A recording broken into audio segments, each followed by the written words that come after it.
So today we're taking this show on the road.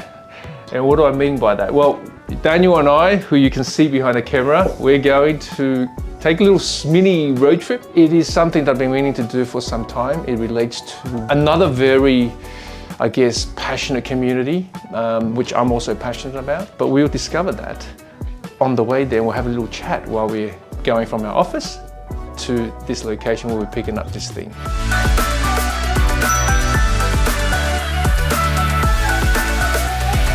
Let's get this show on the road, guys. Look at that view. So, by the way, guys, in the office we also have two dogs. Both of them are labradoodle. One's 30 kilos, one's 15. The black one's called Oscar. The blonde one is called Wild. Get it? Those are the dynamic duo that keeps us very entertained on a daily. There we go. Hello, Wild.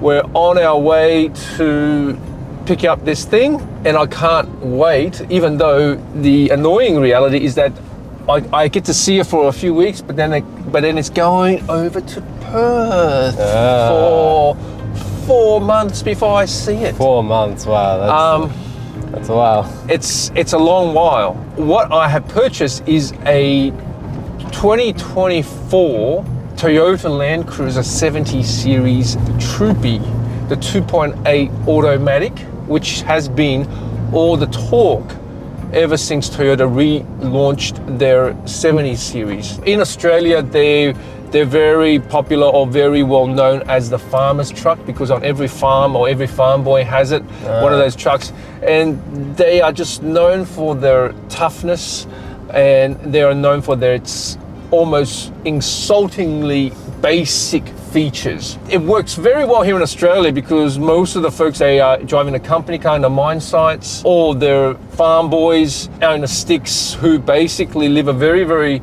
hard and simple life. And for them, it suits the T. They want things to be as basic as possible. And I say that with the biggest, the greatest of respect to the vehicle and those folks who loves this vehicle. And this is the reason why I have purchased one. Oh, by the way, wrist shot. Yes. I'm wearing the Zin 556. The date window is not at 3 o'clock, but just under the 4 o'clock. Interesting. And I'll be doing a deep dive on German Flieger watches soon. So stay tuned, subscribe, see, hit the notification bell. Even though the folks are coming on to watching this episode going, this is not about watches, we squeeze some watches in 100%. there. And Daniel, what are you wearing today? Oh yes, I am wearing the Squale. We've done a video of this. It is a great dive watch. Great heritage. Look it up if you haven't heard of it. Gift from Ma. Yeah, well, there we go. I've been wanting this vehicle for a long time. I'm currently driving a company ute that is a Toyota Hilux, which is also super popular, super well known around the world for its robust knockabout type of car that you don't need to worry about if there's a ding or a hit or a scratch. It's just one of those work trucks that just goes and goes. And when you have two dogs, believe me, this is the only car that's going to stand up to the test of time. Yeah.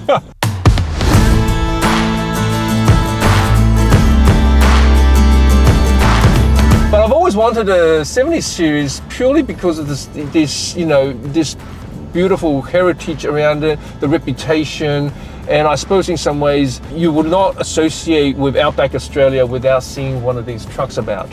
Yeah, so obviously I bought this truck.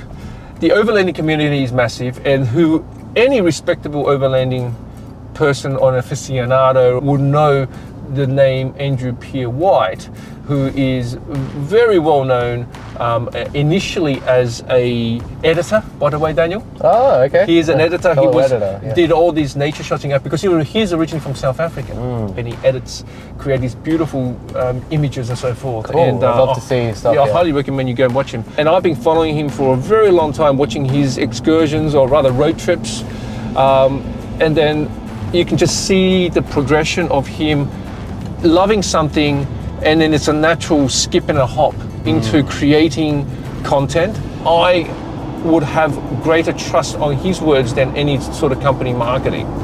At the end of the series, guys, you're going to know what I have done to the vehicle. I will be explaining to you what Andrew and his team is going to put together for me. I'm 99% sure that I'm going to get him to do it. But one thing I have already pulled the trigger on is the roof conversion. What they'll do is they'll cut the top of that roof off that opens up a cavity where you can have a mattress in there, and you essentially becomes a tent on top of your car. No way. Yeah. So the company I've decided to go with is called Headspace Campers. I've been watching them for a very long time. Ollie at Headspace Campers, I reached out to him, I said, mate, I've read a lot about what you do, and I think you have the best looking product, and it's something I definitely want. Now he's so popular that the wait list is like 4 months. Wow. So I have to pay a hefty premium. Ollie, if you're watching this, I'm a bit disappointed you're charging me $4,000, just cut the priority queue, right? But hey, you do have a great product. We got to cover the logistics side. What, exactly. You think Overlanding doesn't have logistics? Of course it has logistics. Everything the car has to come, all the stuff that goes in, a lot of it will be coming from Asia or so forth, you know. Their business relies on people like me getting into hobbies like this to acquire the items, you know, from CB radios through water heaters, through little ovens, through fridges, through inlays, and you know, wiring, electricals, the batteries. So if you're one of those companies who supplies this market or this sector, if you're watching this video, contact us. Think Global Logistics. We can help you get the products in, cost effective, and give you the priority service. So, link in the description. Link in the description! Now we make a move.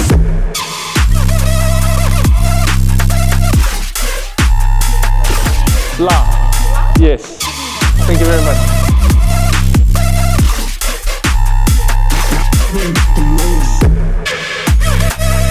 All right, so we've done the paperwork. We spared you all the boring stuff while your beautiful head is in the way, buddy.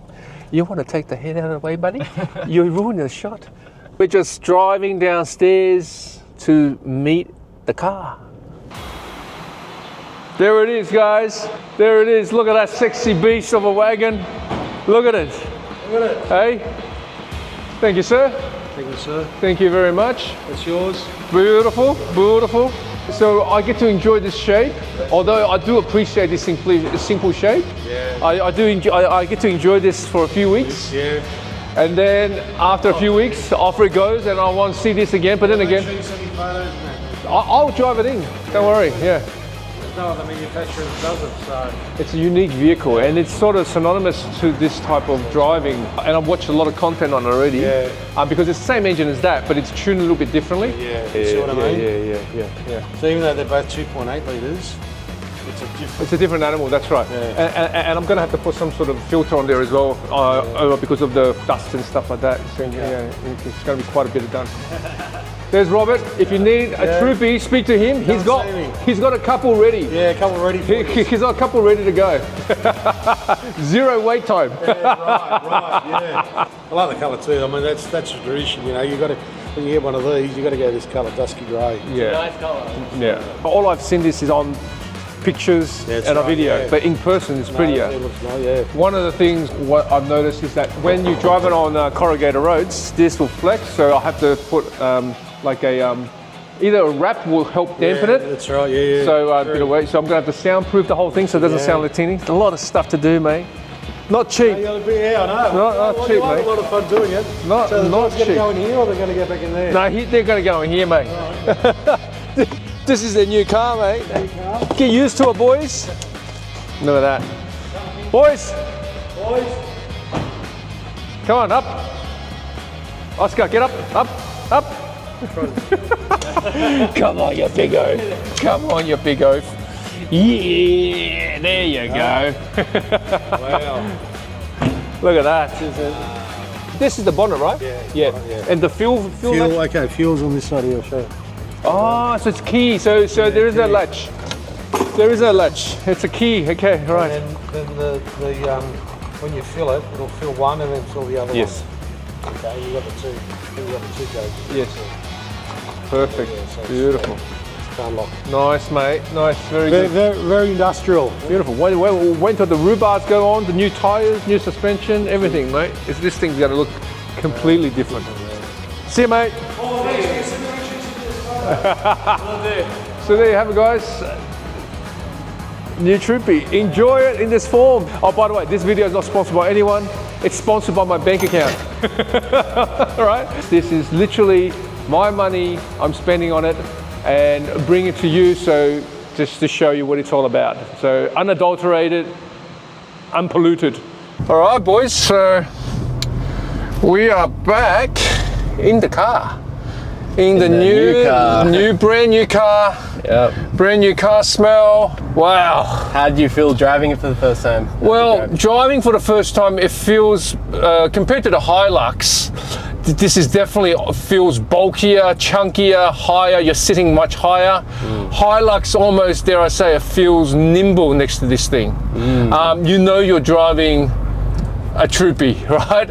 It is a bigger vehicle than a Hilux, but with that being said, if you're coming from a Hilux into this, you know, you're not going to have too much of a foreign experience. It's an easy car to drive. I completely agree with all of the comments on YouTube regarding how this engine feels. It feels great. I personally have never driven the V8 manual, so I don't really have a comparison.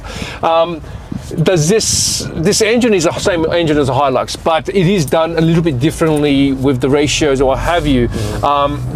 Like, I can imagine this being a revelation to all of the ex-V8 drivers. They will jump on this and go, huh? This is not how we're used to. We're used to that old V8, you know, the big power V8, but it was underpowered, you know, sort of churned through. It was rigorous sort of thing. But this feels like almost a little bit too easy to those, you know, the V8 drivers of the Land Cruisers. So that definitely makes a lot of sense to me for anyone, even if you don't come from a Hilux. I feel that within half an hour of you driving it, you're going to get comfortable with it. Everything feels great. So I'm going to enjoy the current shape of this vehicle until it goes away for 4 months and it becomes a completely different beast altogether. Yeah, sure. My initial thoughts: interior, this is a Hilux steering wheel, so this feels like I'm driving my Hilux. A lot of hard plastic, cheap plastic. Everything is basic. And look, there is this screen, which is touch screen. You know, that's a huge leap forward for 70 series owners, but 2 USB-C chargers in there. My dear Lord, I mean, like, you're almost riding on your loyal following of customers where you are giving the basic minimums and asking them for a lot of money back for it. I'm sure a lot of the drivers would disagree. They say, look, this is what we know, this is what we want. Well, you know, if it ain't broke, don't fix it. I get that. But it's a lot of money to spend on this vehicle. You know what I mean? For what it is. This is just shy of 90,000 Australian dollars. It's a lot of money for a car. And the intended purpose of this 90,000 is just but a base for what I will do to it. Right. So I spend $90,000 for a blank template. How much are you projecting it's going to end up? Well, I will let the viewers know, but they must follow the series, right? And I'll let them know along the way what each element has cost me, so that they can walk into an experience or a journey such as this with their eyes wide open. Perfect. And I will then also give many follow-up videos in terms of the actual practical usage case for all the things that I have converted within this vehicle, what it needs. Look, I love it. I'm, in fact, more than love it. I'm thrilled with it because the idea of this is right now far superior than the practical acceptance of this car. I mean, because I'm just literally driving this for the first time. I'm sure once I take this on road, when it's built and so forth, and I get the practical use out of it, it's going to be one of those gifts that just keeps on giving. 100%. It's going to become like a home. Exactly. I'm really loving the bonnet because this is a new bonnet. It's got that much beefier feel and look to it. It's fantastic. It gives me a feeling that I'm literally driving like a tank or a Hummer or something along those lines. It's got that very sort of almost, dare I say it, it's got that military-esque type of feel to the whole composure of the vehicle. And then I look at the side mirrors and you just got that Troopy silhouette, which is it's just like honey, guys. It's just like honey. I love the silhouette of a Troopy. There's not a single car on the market anywhere in the world that has this silhouette. And that is something to behold, and it's such a thing of beauty for me. It's got that really old, you know, retro feel to it. and by any measure, it is still a retro shape. They haven't really changed much, you know. And it looks like Wild and Oscar. Oh, they're at the back. They're at the back. So this is the furthest distance they have been away from me in a car, because usually they're in the back seat. Right. But because obviously the back seat you can only access from the front seat, I've chucked them in the back, and they're sort I'd of. see them right now. I think it's a bit of Oscar. Yeah. Oscar Wilde. It's there. I sort of quarantined in the back cargo hold. Initial thoughts, I'm enthralled. This is literally, guys, what I say to you, this is a dream come true. I've spent my hard-earned money on this, albeit it's just the starting point. There'll be a lot more hard-earned money going into this pit. Literally, it is a pit. But I love it. I love it. It's everything that I had imagined this thing to be, and I just feel at home. I really feel at home here.